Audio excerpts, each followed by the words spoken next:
Welcome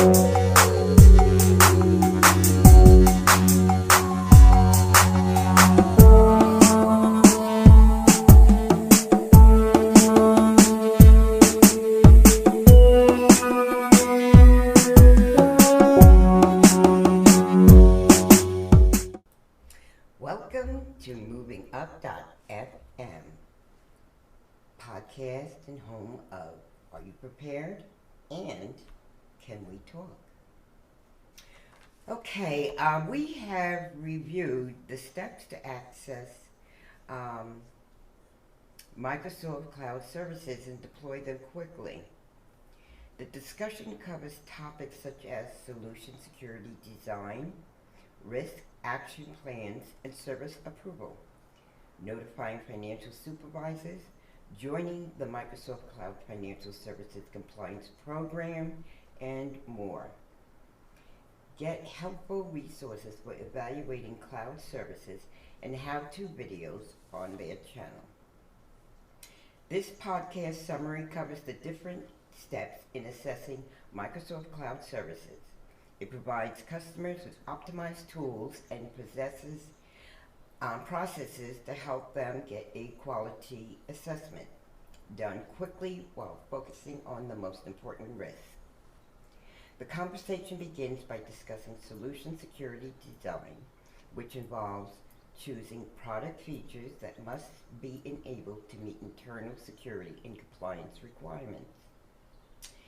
It then moves on to step 6, risk action plans and service approval, which involves joining up a business case, risk assessment or summary, compliance assessment or summary, and risk exceptions into a management letter asking for approval to start consuming the cloud service.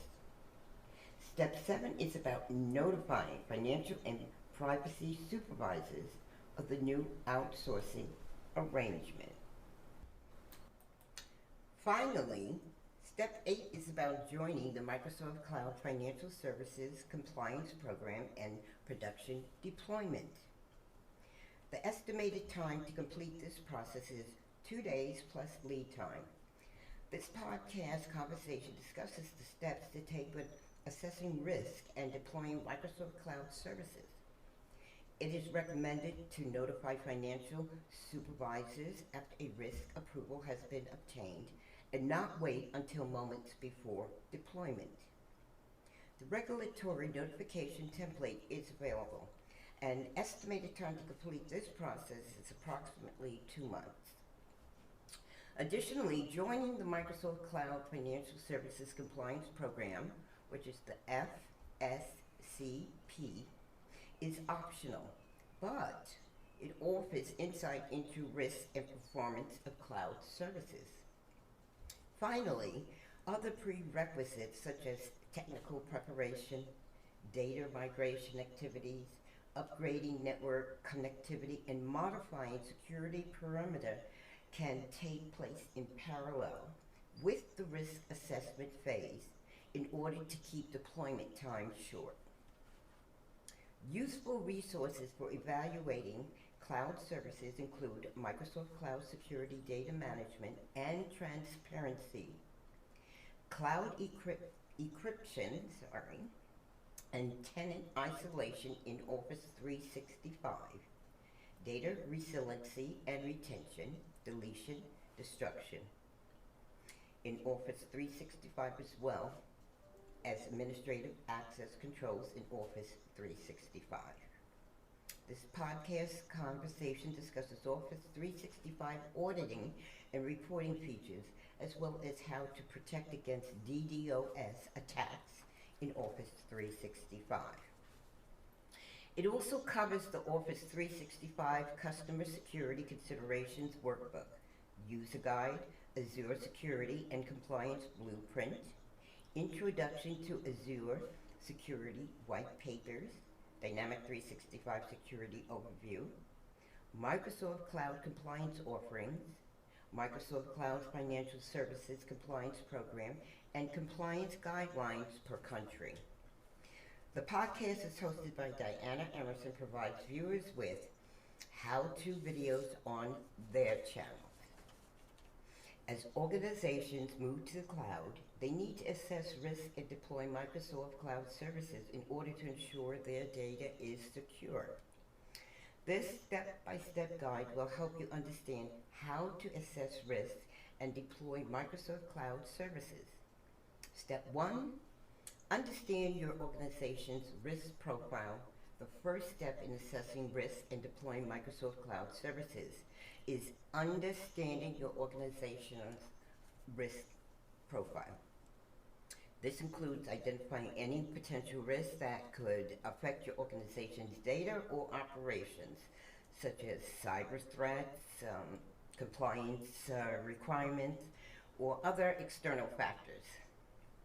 Once you have identified these risks, you can begin to develop a plan for mitigating them. Step 2, develop a risk mitigation plan once you have identified the potential risks associated with your organization's data or operations. It is important to develop a plan for migrating them. This plan should also include steps for reducing the likelihood of a security breach or other incident occurring, as well as steps for responding if an incident does occur. It should also include measures for ensuring compliance with applicable laws and regulations. Step 3, choose appropriate cloud services once you have developed a risk mitigation plan.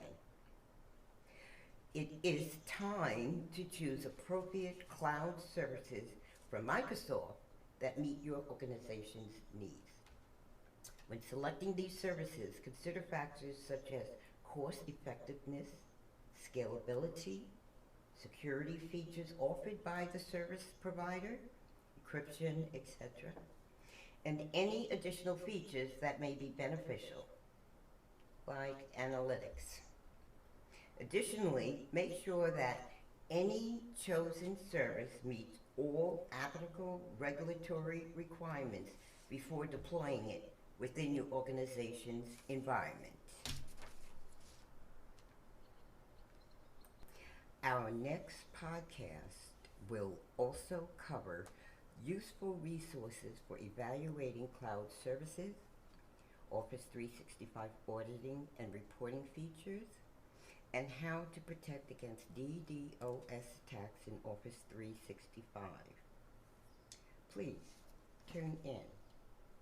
And bye for now.